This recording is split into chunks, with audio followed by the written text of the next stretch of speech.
Mece özü sak bala.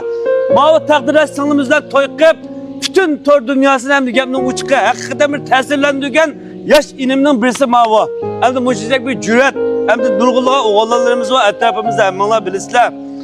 Hem de tallaş toğru kip kap kalsam, meylim ben muşu, ayalım takdirdaşken, ben toy qilib, aldın haber edip, daval tutma deb, meydiski muşlap çıkalıtka oğlanladın, kançısı var, yürükanın kulağını tıkıp bakıp yakısanı butu. Mayaga yoklap keldik. Bu yak bolsa, sonra şirketininki kurgucusu Tazong.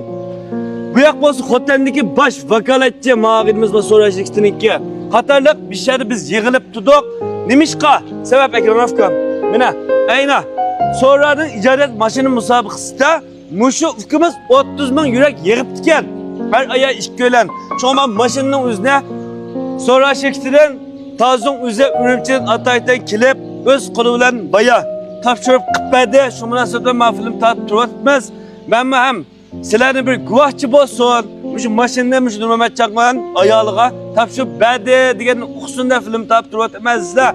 Mümkün bolsa şu 2 yaş üçün bir hafta yüreklerini ayımıgaysızlar az uruq tuqaldırım. Hem de hakikaten tesirlendirek bir hikaye bu ikisinin hikayesi. Rahmat.